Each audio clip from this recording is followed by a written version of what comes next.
are in Roodepoort. This is the west of Johannesburg, and this is where they discovered the 14-year-old's body in an open veld.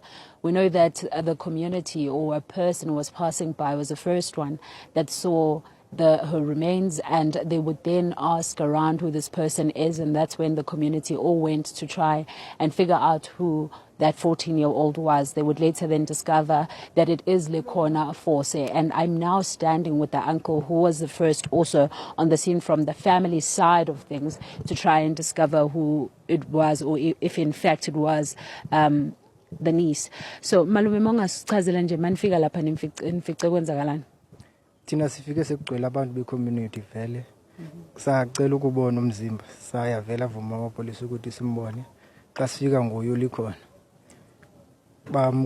bamkhululile impahla yangezansi, asiyazi nokuthi bamreyphile or kanjani, mara ubonisa ngathi ulimele kwezinye indawo. Ulikhona behambe nini ekhaya?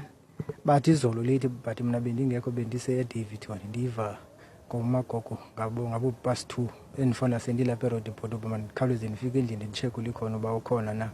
Vele ndafika endlini ndamcheck ulikhona, kwathiwa ngabantwana akho bemgqibela izolo akakafiki. Sazama ukumjonga nenye intombazane lapha next door, sathi siyomjonga nakulo mkhukhu banoyankuwo nabangani bakhe, saya khona kwathi uboniwe yenye intwana, sambuza kwenye intwana zathi hayi azimazi, zamgqibela kudala akasahambi nazo. Sikahamba nezinye zase-phase 4, sabuya sathi hayi ngoba uke wabonakala shuthi uzobuya ngoba uyabhala kusasa. Sathi sisahleli sisarelaxile, sava ke ngokule community group yala iSolplaatje kwathiwa kunomntana oyintombazane oshonile kule ndlela yemathole. Sagijima saya khona sayofanisa, sathola kanti nguye ulikhona. Ulikhona behlala nogogo, unjani ugogo njengamanje? Ugogo uve ubuhlungu kakhulu because le nto njena ayiqala ukwenzeka kudala encwaba. Ikhona isister yami endala kumka 87. Abara zange itshone ngenantsika ngemeda, yona igulile nenye elandela mna naye. So ukhala kabuhlungu kakhulu. Mhlawumbe njengomndeni malume nifisa ukwazini noma nifuna kwenzakaleni njengoba sekunalesigameko? Sifisa thina umthetho udlala indima engangeyawo. Sifisa umthetho udlala indima engangeyawo, abenzi bobubi babanjwe. Yeah. I want to just bring in omunye futhi umshana lo. Yeah, umshana umalume uthi singakhuluma nawe. Nina sisinifice kwenzakalani lapha esinini? Mina umalume njengoba behambile eyofanisa lapho, uye wani WhatsApp wathi ngathi nguye. So nami xa ndifika ndacela umbona, ndayombona, ndafika nyani elele phasi equnywa ngempahla zakhe, ekhululiwe ibhrokwe. Bekukubi, anzanza khona nokubheka kahle, but benazo nescratch ebesilapha isibunzi. Njani-ke ekhaya njengamanje mama? Asikho right kakhulu, asikho right. Ewe yena bengamameli, ethanda uhamba ebusuku, kodwa nothi akushoni kanje. Kubuhlungu kakhulu, kubuhlungu. And I want to bring in the community leaders also to speak to us about what has happened here. As a community leader, perhaps, what is the community's plan now to deal with what has taken place here? All I can say now is everyone is still in shock. Sithukile sonke.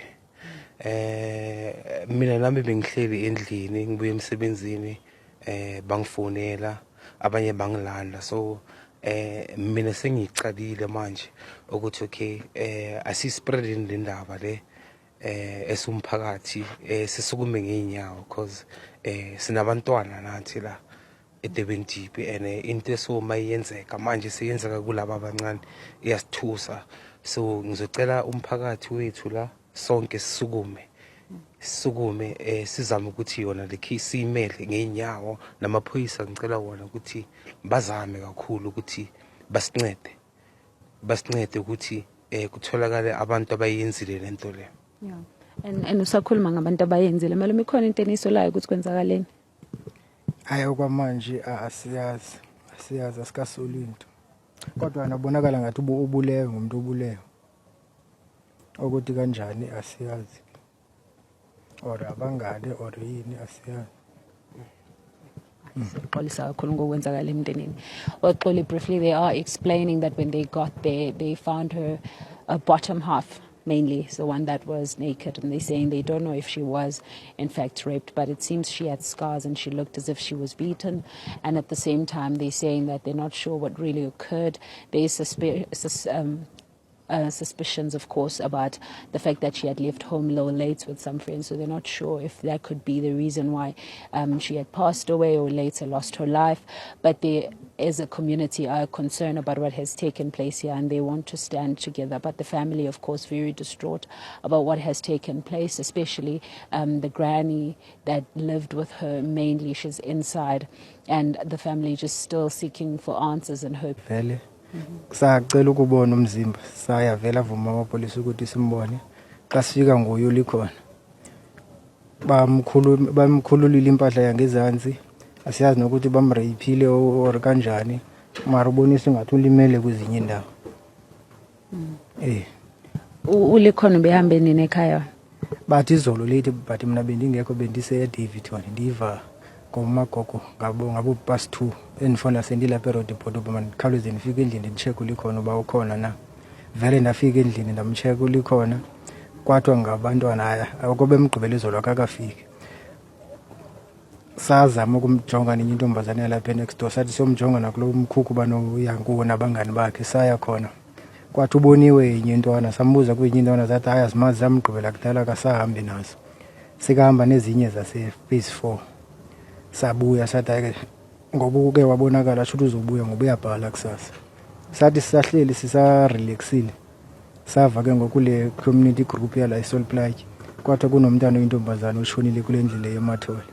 Sagijima saya khona sayofanisa sathola kade nguye ulikhona. Ulikhona behlala nogogo, unjani ugogo njengamanje? Ayi ugogo uve ubuhlungu kakhulu because le nto njena ayiqala ukwenzeka kudala encwaba. Ikhona isister yami endala kumka 87.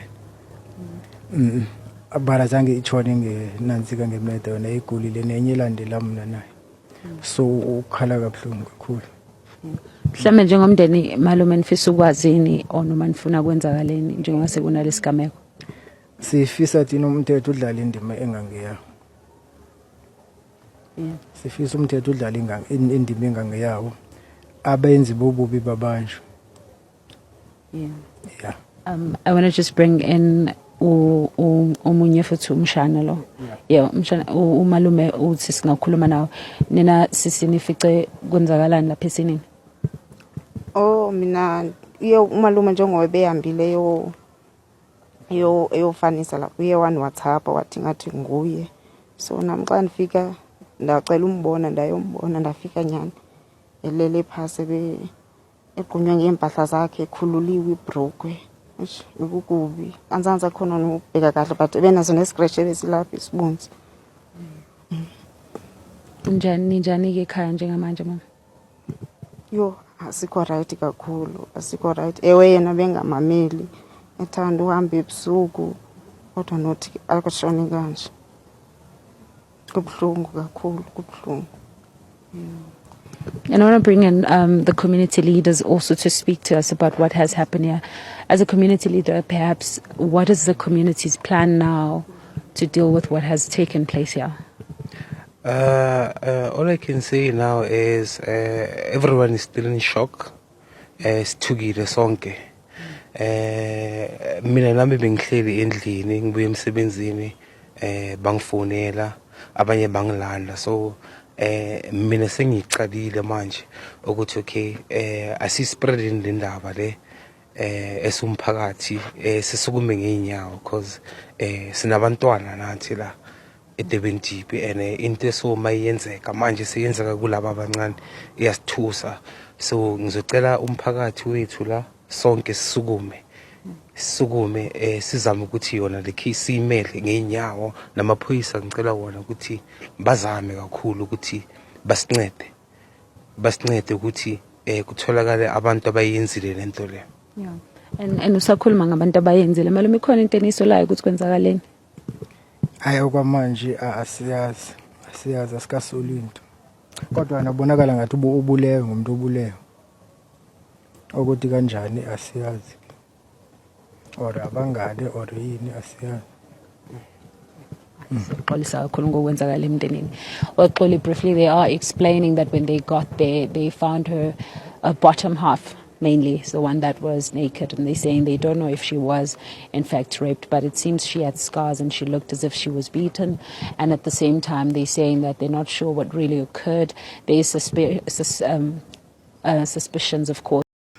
Hello Mzansi, welcome to Mgosa Mzansi. If today is your first time visiting this channel, please do the right thing and click the subscribe button, and also don't forget to smash the like button. Then wa agabo likhona force uthi ufuna justice for likhona force went missing yesterday kani utholakale ashonile akhulunywe akhumulwe emtimbeni wakhe ngala ngaphansi. So they are not really sure ukuthi mhlambe baqale bamdlengula or baqale bamendani because bebamkhulumile ngala phansi sekashonile. Uyabona ukuthi lamtimbeni uyabonakala ukuthi ngathi umuntu loqale washajwa. Ulikhona una 14 years old, mntwana omncane kakhulu, and mntwana entombatane. Guys, in South Africa it's a crime scene and people are starting to ask themselves ukuthi iyophela nini le nto ye-GBV?